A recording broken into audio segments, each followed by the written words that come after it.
আমার রাসূল সাল্লাল্লাহু আলাইহি ওয়াসাল্লাম যখন মক্কা থেকে ফিরে মদিনা থেকে আসছেন, মক্কার কাফেররা খবর পেয়েছে রাসূল আসছেন। আচ্ছা তাই না? হ্যাঁ, উরওয়া দেখো তো মুহাম্মাদের সাল্লাল্লাহু আলাইহি ওয়াসাল্লাম এত শক্তি হলো, আবার ফিরে আসছে। উরওয়া বিন মাসউদ গোয়েন্দা রূপে ছদ্মবেশে নবীর সাহাবীদেরকে দেখার জন্য চলে গেছে। এই পাগল সেজে বসে রয়েছে, এসে রিপোর্ট দিচ্ছে ওয়াফাতু আলাল মুলুক ওয়াফাতু আলা কিসরা ওয়া কায়সার ওয়া নাজাশিয়া। আমি উরওয়া গিয়েছি রোম, শাম, পারস্য, সিরিয়াতে, এতগুলো কান্ট্রি আমি উরওয়া গিয়েছি, কিন্তু দুনিয়ার কোন কান্ট্রির প্রজাদেরকে এমন সম্মান করতে দেখিনি, আপন রাজাদেরকে যেমন মুহাম্মাদের সাহাবীরা মুহাম্মদকে সম্মান করে থাকে। সুবহানাল্লাহ। বলে কি এমন দেখলে? উরওয়া কাফের বলছে, আল্লাহ খোদার কসম করে বলি, কি দেখলে তুমি? তা বলছে যখন মুহাম্মদ সাল্লাল্লাহু আলাইহি ওয়াসাল্লাম ইন তারাখামা রুখামাতান ইল্লা ওয়াকাত ফি কাফ রাজুল মিনহুম ওয়া তারাকা বিহা ওয়া জিলদাহু। আমার রাসূল সাল্লাল্লাহু আলাইহি ওয়াসাল্লাম বসে আছেন, সাহাবায়ে কেরাম চারিদিকে।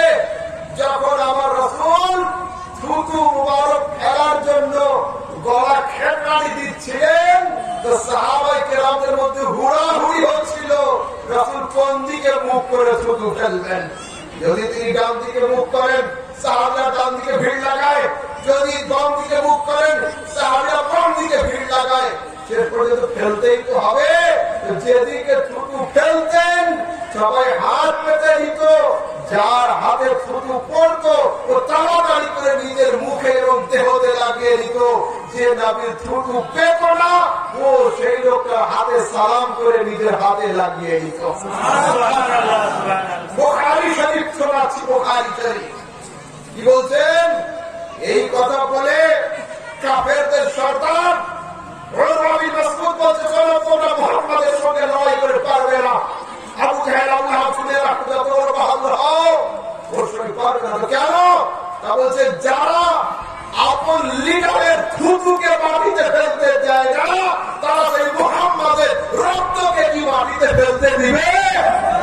তারা যতদিন পর্যন্ত নিজেদের প্রাণে প্রাণ রাখবে, মুহাম্মাদের উপরে তলোয়ার চালানো করে কথা, কারণ বেটা চোখ পর্যন্ত দেখতে পারবে না।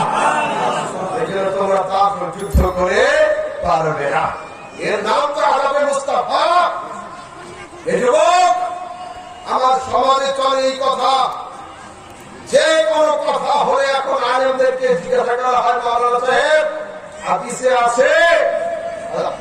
তিনি বলেন হ্যাঁ হাদিসে আছে, সহিহ হাদিসে আছে। এটা হ্যাঁ বাবু সহিহ হাদিসে আছে। হুজুর বুখারী শরীফে আছে, তবে মানবো না তো মানবো না। এ তো বুখারী শোনাচ্ছি আমি এখন। আলহামদুলিল্লাহ, হাদিস পড়ে সবাই, হাদিস তো পড়তে সব है, समझते सिवाना हजरत गुलाम है। হাদিস পড়ে সবাই। যতক্ষণ যা শোনাচ্ছি পুরা পুরা বুখারী শরীফ শোনাচ্ছি আমি, সহিহ সহিহ হাদিস শোনাচ্ছি আমি। দুনিয়ার কোন যুবক কোন ছেলে যদি এই কথা দাবি করেন বুখারী শরীফে যা আছে সেটা মানি, বুখারীর বাইরে মানি না, এই কথা সমাজে খুব চলছে এখন। যদি কেউ এই প্রশ্ন করে, যুবক তোমরা কি করবে? পকেট থেকে পেন বের করো, হাতে সাদা কাগজ ধরিয়ে দাও, মাওলানা এই কথা লিখে সই করে দাও, বুখারীতে যা আছে মানি, বাইরে কিছু মানি না। যত বড় আলেম হোক, যদি পাহাড়ের সব লম্বা আলেম ভয় দাও, ভয় করো না। মুনাজারা শুরু তোমরা করো, শেষ আমরা করবো। যেখানেই হোক লেগে যাও, সই করে দেন, বুখারী শরীফে যা আছে মানি, ওর বাইরে মানি না। যদি সই করে দিতে পারে, আস্তে করে জিজ্ঞাসা করুন কবরে প্রশ্ন কটা হয়? আপনাদের মালদাতে কটা প্রশ্ন হয় কবরে? আমাদের কলকাতায় 3টে হয়, আপনাদের কটা হয়? 3টেই হয়। জিজ্ঞাসা করুন বুখারীকে মানি, পুরো বুখারী শরীফের মধ্যে মান রব্বুকা এর প্রশ্ন নেই, মাদিনকা বুখারীতে নেই। বুখারী শরীফের মধ্যে একটাই মাত্র প্রশ্ন আছে, মা কুনতা তাকুলু বিহাক্কি হাযার রাজুলি মুহাম্মাদিন, এই চাঁদের মতো চেহারাওয়ালা মানুষ সম্পর্কে দুনিয়াতে তোমার ধারণা কি ছিল? যদি কোনো মানুষ দাবি করে, যদি কোনো ভাই দাবি করেন যে আমরা শুধু বুখারীকে মানি, তাহলে কবরের 3টে প্রশ্ন আর মানতে পারবে না, কবরের একটা প্রশ্ন মানতে হবে। আচ্ছা, আমার জিজ্ঞাসা করুন, ভাই শুধু বুখারীকে মানো? হ্যাঁ, শুধু বুখারীকে মানি। তো জিজ্ঞাসা করুন, মুসলমানদের পেশাব করার তরিকা কি? জানি না বসে, ঠিক তো? তোকে জিজ্ঞাসা করুন, পুরো বুখারী শরীফের মধ্যে বসে পেশাব করার একটা হাদিস নাই, দাঁড়িয়ে পেশাব করার 2টো হাদিস আছে। তাহলে আগামী কাল থেকে ইমাম সাহেব থেকে শুরু করানো হোক। বুখারীতে যখন আছে, যদি কেউ দাবি করে শুধু বুখারীকে মানি, তোকে দাঁড়িয়ে পেশাব করতে হবে। কেন? বসে পেশাবের হাদিস বুখারীতে না।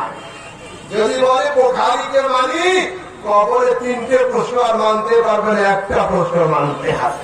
দেখুন আমরা কারা? আহলে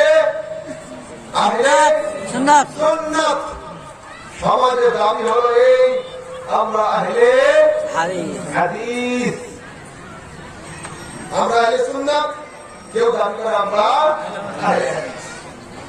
যুবক মন দিয়ে শোনাও, বুঝে নাও আমার একটা ভিউ।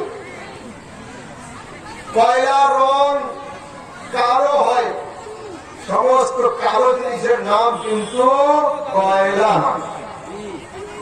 দুধের রং সাদা হয়, সমস্ত সাদা জিনিসের নাম কিন্তু দুধ নয়। ঠিক তেমনি সমস্ত সুন্নাত হাদিস হয়, সমস্ত হাদিস কিন্তু সুন্নাত নয়। সহি হাদিস তো নেবে। আসুন সোনাগুলি সাপ বুঝেন, গুই সাপ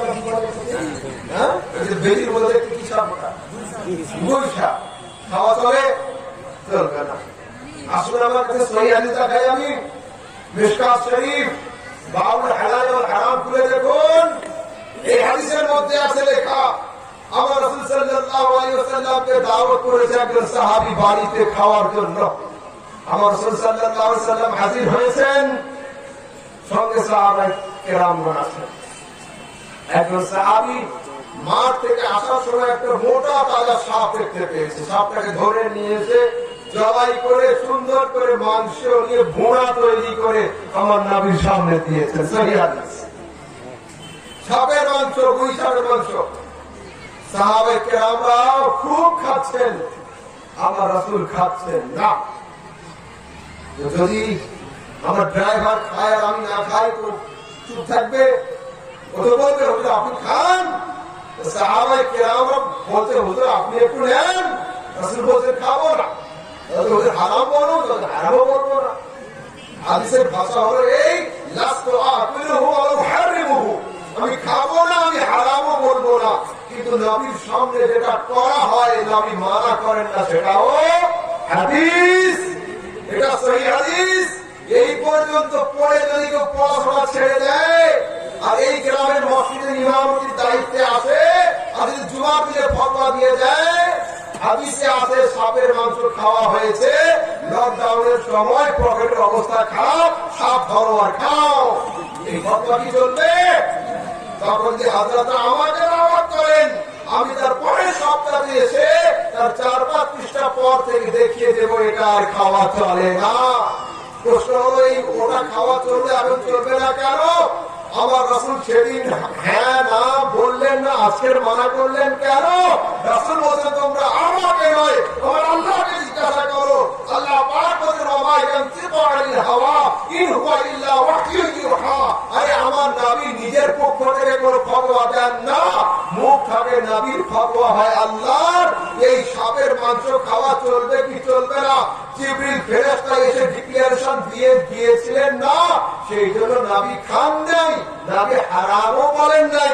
পরে যখন জিবরিল ফেরেশতা এসে মানা করলেন এটা খাওয়া চলবে না, রাসূল মানা করলেন সাপের মাংস খাওয়া চলবে না। কি বোঝা গেল? এই উপরের হাদিস আর নিচের হাদিস, উপরেরটাকে মানসুখ বলা হয়, নিচেরটাকে নাসিখ বলা হয়। এই সাবজেক্ট তো আপনাদের নয়। যখন কোন ছাত্র 8 বছর 10 বছর 12 বছর পড়ার পরে বুখারীর 10 নিচে আসে আমাদের কাছে, তখন সেই ছাত্রকে আমরা নাসিখ আর মানসুখের হাদিসগুলো পড়িয়ে থাকি, বুঝিয়ে থাকি। কিন্তু সমাজে এমন ফিতনা চলে এসেছে সাধারণ থেকে সাধারণ মানুষ পর্যন্ত হাদিসে আছে থাকলেই আমল করতে হবে। এটা ভুল কথা। যদি বলেন আমি আহলে হাদিস, আমি হাদিস মানি, শুধু খালি রবে আদায় করলে হবে না, সাপের মাংস খেতে হবে, সহিহ হাদিসে আছে। খালি আমি জোরে বললে হবে না, ঘোড়ার মাংস খেতে হবে, হাদিসে আছে। আর এইখানে বাদলে শুধু হবে না, খাওয়া যাবে না, গাধার মাংস খেতে হবে, হাদিসে আছে।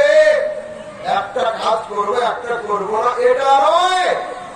আর এখন তো আগে মোটামুটি হাত থাকতো মাঝখানের দিকে, এখন এইখানে 2025 পর্যন্ত হাত উঠবে মাথাতে, এত উঁচুতে হাত উঠছে। হযরত মাওলানা আলী শের খোদা বলেন ইন্না মিনাস সুন্নাতি ওয়াদুল কাফে আলাল কাফে তাহতা সুররা।